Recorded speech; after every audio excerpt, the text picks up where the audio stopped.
اللي بيحصل حاليا في الولايات المتحدة الأمريكية مش مجرد اضطرابات أمنية ولا حتى مظاهرات غضب في مدينة عادية، دي شرارة ممكن تغير شكل الولايات المتحدة بالكامل.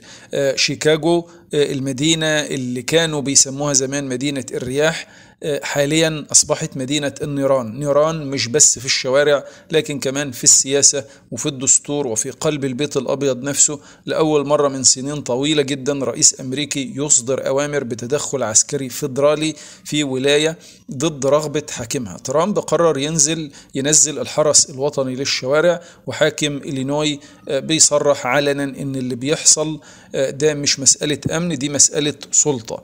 هنا السؤال المرعب اللي بيطل برأسه: هل الولايات المتحدة الأمريكية دخلت فعلا في بداية حرب داخلية جديدة، ولا دي مجرد معركة سياسية بين رئيس عايز يثبت أنه المسيطر وحكام ولايات شايفين نفسهم آخر خطوط الدفاع عن الدستور؟ القصة بدأت من حادثة واحدة: امرأة أمريكية من أصول لاتينية اتصابت برصاص عملاء فيدراليين في عملية تابعة للهجرة والجمارك. الخبر طبعا انتشر بسرعة البرق، وساعات قليلة كانت شوارع شيكاغو مولعة. الناس خرجت تهتف ضد الحكومة الفيدرالية، الشرطة المحلية وقفت عاجزة، المدينة بقت مسرح لفوضى أشبه بحرب شوارع. في الوقت ده ترامب كان في واشنطن بيتابع المشهد لحظة بلحظة، وبعد سلسلة اجتماعات عاجلة مع مستشاريه أصدر أمر رئاسي مباشر بنشر قوات الحرس الوطني جوه المدينة نفسها من غير إذن من حاكم الولاية. القرار نزل كالصاعقة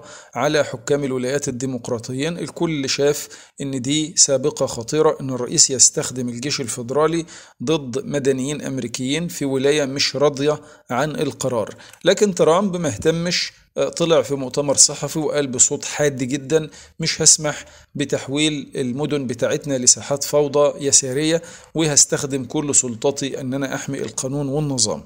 كلمة كل سلطاتي كانت المفتاح، لأنها ببساطة معناها أنه بيتجاوز حدود الدستور. طبعا الولايات المتحدة بقت شبه حاجة ضغط اليمين بيغلي من كرهه لليسار، واليسار شايف ان اليمين بيقتل الديمقراطية. وسط ده كله شيكاغو بقت رمز للانقسام ده. الشوارع الجنوبية مولعة ليل ونهار، الناس بتهاجم مقرات فيدرالية، والإعلام منقسم تماما. قنوات بتتكلم ان دي فوضى منظمة بدعم من الحزب الديمقراطي، وقنوات تانية بتصرخ ان ترامب بيحول أمريكا لدولة بوليسية. لكن بعيد عن الضوضاء، في سؤال واحد بيخوف الكل: لو النهاردة ترامب استخدم الحرس الوطني في شيكاغو، بكرة ممكن يستخدمه فين؟ كاليفورنيا مثلا، نيويورك، ولا حتى في العاصمة نفسها واشنطن لو الأمر خرج عن السيطرة؟ من مئات السنين أمريكا اتبنت على مبدأ بسيط: الفيدرالية، يعني توازن بين الحكومة المركزية والولايات. لكن اللي عمله ترامب كسر القاعدة دي. القانون الأمريكي بيتكلم ان كل ولاية هي المسؤولة عن امنها الداخلي، لكن في مادة غامضة اسمها المادة 10 من القانون الفيدرالي بتسمح للرئيس انه يستخدم الحرس الوطني في ظروف استثنائية. والمادة دي كانت زمان سلاح خطير استخدموه رؤساء في اوقات التمرد، بس المرة دي مختلفة، لان مفيش تمرد، مفيش حرب اهلية، في احتجاجات، ورئيس قرر يعتبرها خطر على الدولة. كل خبراء القانون هناك وصفوه اللي بيحصل بكلمة مرعبة: انزلاق نحو الفيدرالية المطلقة. يعني الدولة اللي كانت بتقوم على المشاركة بقت ماشية في طريق السيطرة المركزية. اللي يعرف ترامب طبعا يعرف انه ما بيخافش من الصدام. هو شايف نفسه مش بس رئيس لكن منقذ، شايف ان المؤسسات القديمة فاسدة، الاعلام بيشتغل ضد امريكا، حكام الولايات جزء من مؤامرة اليسار عليه. لما نسمع تصريحاته نحس انه داخل حرب شخصية مع النظام نفسه. هو مش بيحكم امريكا، هو بيحاول يستعيدها على طريقته. لكن الخطر الحقيقي مش في ترامب كشخص، الخطر في ان مؤيديه شايفينه المخلص. وعشان كده لما أعلن نشر الحرس الوطني في شيكاغو، آلاف نزلوا يحتفلوا، يرفعوا أعلام أمريكا، يرددوا شعارات بتدافع عن قراراته كأنها أوامر سماوية.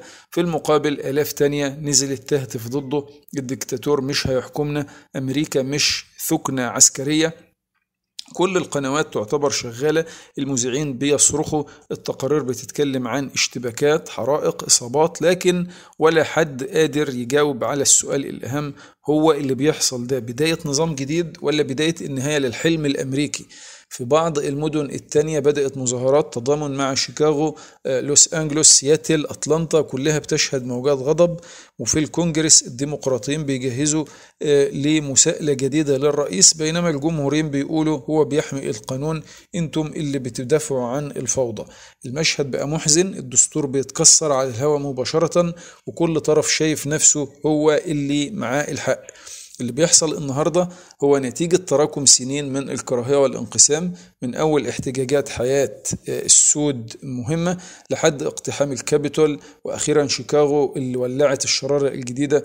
كل مرة أمريكا بتخرج منها أضعف، المجتمع الأمريكي نفسه بقى منقسم، جار ضد جار، شرطي ضد مدني، وحتى الجيش بقى بيتساءل هو احنا بنحارب مين بالظبط؟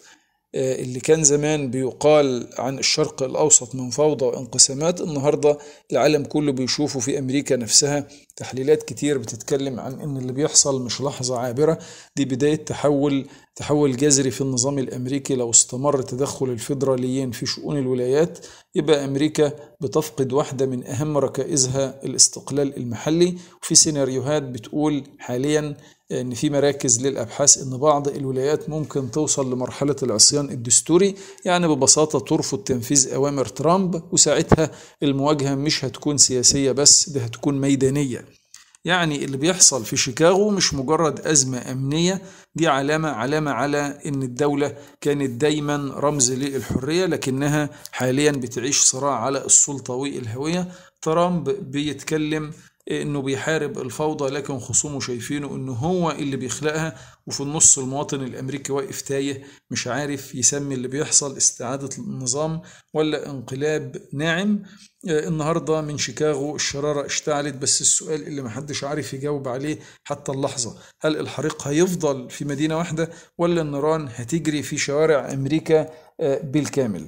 مكملين معاكم، لسه معانا أخبار نارية وخطيرة جدا، لكن قبل ما نكمل دعم الفيديو باللايك والاشتراك وشير الفيديو في كل مواقع التواصل الاجتماعي. المشهد في الشرق الأوسط أصبح مشتعل جدا، الأحداث بتتصاعد بسرعة جنونية، وكل يوم في مفاجآت جديدة بتخلي العالم كله يترقب إيه اللي قادم.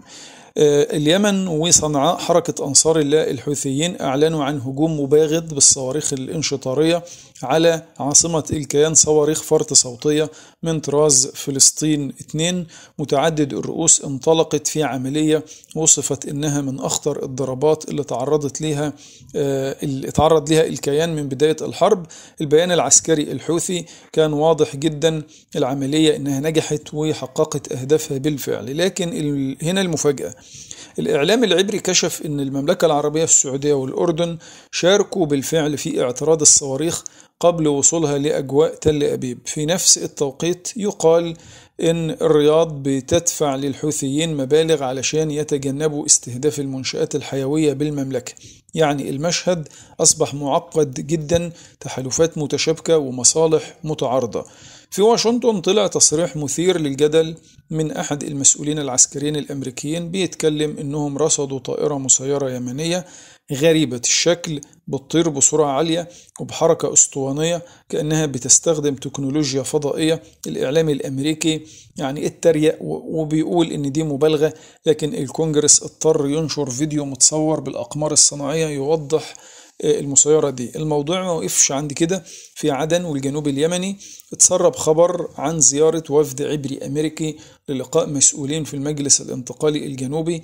الصحافة العبرية بتتكلم إن في تنسيق عسكري مباشر ضد الحوثيين، وإن الانتقالي سلم قائمة بالاحتياجات، مسيرات دفاع جوي قصير المدى وأجهزة للرؤية الليلية. المشهد هنا بيأكد أن الجنوب اليمني دخل المعادلة بشكل رسمي، مش بس كطرف داخلي لكن كجزء من تحالف إقليمي ضد صنعاء.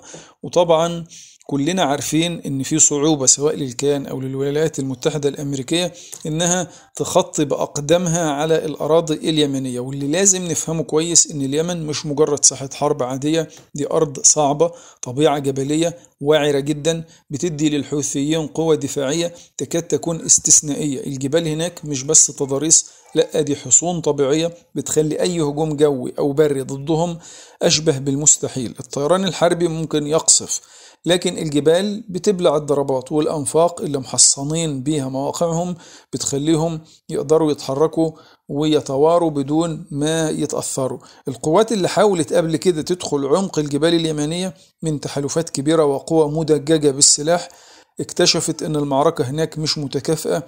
الجندي الحوثي بيقاتل كأنه جزء من التضاريس، بيستخدم الكهوف والمرتفعات كمنصات لإطلاق الصواريخ والطيارات المسيرة، وده اللي بيخلي أي خطة عسكرية لضرب الحوثيين مواجهة مع الطبيعة نفسها مش بس مع بشر. ببساطة الجغرافيا هناك بتقول للعالم أي هجوم واسع ضد صنعاء أو صعدة أو الجبال المحيطة هيتحول لمقبرة عسكرية قبل ما يبقى نصر لأي طرف تاني. لذلك بدأوا يلجأوا للي اتكلمنا عنه، إنهم يذهبوا للجنوب من اليمن. نروح للدوحة، صحيفة أمريكية بتتكلم إن في خلافات داخل المؤسسة الأمنية الإسرائيلية سبقت الهجوم الأخير على قطر. بعض القيادات في الموساد كانوا رافضين خطة لاختطاف قيادة فلسطينية من الدوحة علشان ما يضروش بالعلاقات مع قطر، لكن نتنياهو اختار الضربة الجوية المباشرة. النتيجة توتر كبير في الخليج. شبكات أمريكية نقلت أن قطر ومعها دول خليجية تانية بيدرسوا تقليص مستوى العلاقات مع الكيان وإعادة النظر في اتفاقات إبراهام. في حتى يعني حديث عن احتمال تفعيل قوة ردع الجزيرة لمواجهة التهديدات، وده بيوري ان الخليج بيلعب بالورقة الاقتصادية والسياسية في وش واشنطن وتل أبيب. ندخل على المفاجأة المصرية. القاهرة وبحسب تقارير صحفية أحبطت بالفعل محاولة اغتيال خطيرة استهدفت قيادات فلسطينية موجودة على الأراضي المصرية. والأخطر أن المخابرات المصرية حذرت إسرائيل وأمريكا من أن أي استهداف داخل مصر هيعتبر إعلان حرب. مسؤول عسكري مصري صرح وقال الطيارة اللي هتقلع من تل أبيب علشان تضرب مصر مش هتلاقي مطار ترجع له. ده مش بس كلام دفاع، لأ، مصر رجعت طرحت فكرة قديمة جديدة، إنشاء ناتو عربي أو قوة عربية مشتركة قادرة إنها تدافع عن أي دولة عربية ضد أي هجوم خارجي. الفكرة دي انطرحت قبل كده في عام 2015، لكن النهاردة بترجع وبقوة وسط تصعيد إقليمي خطير. الإعلام العبري بدوره كشف إن يائير لبيد زعيم المعارضة هاجم حكومة نتنياهو وقال إن المقترح المصري معناه ضربة قوية لمعاهدة السلام مع مصر واتفاقيات التطبيع. لو رحنا للساحة الفلسطينية، التقارير العبرية بتتكلم عن خطة لتهجير سكان القطاع المحتل من خلال البحر أو الجو، لكن الأزمة مفيش دولة موافقة تستقبل الفلسطينيين. الخطة اتوصفت إنها شبه مستحيلة. وفي مفاجأة مدوية، رئيس الأركان العبري السابق هاليفي اعترف إن جيش الاحتلال تسبب في سقوط أكثر من 200 ألف ضحية من سكان القطاع من بداية الحرب، وقال إن المحامين العسكريين وفروا غطاء قانوني لحماية الجيش من المحاسبة الدولية. وهنا نوسع الكادر ونبص على المشهد الدولي. العالم كله حاليا ضد الاحتلال وبيقف مع قطر في مشكلتها اللي حصلت. مكملين معاكم، لسه معنا أخبار نارية وخطيرة، لكن قبل ما نكمل دعم الفيديو باللايك والاشتراك. اليمن رجعت مرة تانية لواجهة الأحداث وبقوة كبيرة بعد ما كانت عيون العالم كله متجهة ناحية القطاع المحتل. حاليا قصف الكيان على القصر الجمهوري والقصف ضد عاصمة اليمن صنعاء رجع الملف اليمني للمشهد وبقوة، لكن المرة دي القصة مختلفة لأن الحوثيين أعلنوا استخدام سلاح نوعي لأول مرة، صاروخ برأس متفجر بيقبل عملية الانشطار، ودي نقطة تحول خطيرة جدا في المعركة. الكيان رد بسرعة على الضربة دي ووجه قصف مباشر على العاصمة صنعاء، استهدف فيها منشآت مدنية حتى وصل إلى القصر الرئاسي اللي معروف موقعه لأي إنسان. هنا خرج نصر الدين عامر نائب رئيس الهيئة الإعلامية للحوثيين وسخر استعجب من فكرة ان الكيان اخترق المنظومة الامنية في اليمن، واتكلم ان القصر الرئاسي معروف لأي طفل داخل العاصمة صنعاء، مش محتاجين عبقرية استخباراتية علشان يجدوه ويتم قصفه. لكن الأهم من كل ده هو أن الحوثيين بيأكدوا أن التصعيد مش عشوائي، بل رد مباشر على ما يحدث داخل القطاع المحتل. التصعيد في القطاع استدعى رد حوثي ناري، والرد ده مش مجرد صواريخ تقليدية، المرة دي بأسلحة جديدة جدا بتربك حسابات الكيان تماما. استخدام صاروخ برأس انشطاري لأول مرة معناه أن الجماعة بتوسع قدراتها وبتوصل رسالة أن المعركة مش محصورة في القطاع المحتل. الإسناد جاي من اليمن كمان. الكيان اتضايق بشدة، واللي خلاه يضرب صنعاء العاصمة في محاولة لعملية ردع. هو شايف انه بيرضع اليمن او الحوثيين، لكن الجماعة ردت بوضوح المعركة مستمرة ولن نتوقف تماما عن مساعدة القطاع اللي بيئن وسكانه بيموتوا من الجوع. على أرض خان يونس في قلب القطاع، ليلة ما تتنسيش تماما في تاريخ الصراع، المقاومة نفذت أعنف وأكبر هجوم مباشر ضد جيش الاحتلال من بداية الحرب. هجوم قلب كل الموازين، خلى قادة جيش الاحتلال نفسهم يطلعوا يتكلموا احنا امام معركة غير مسبوقة.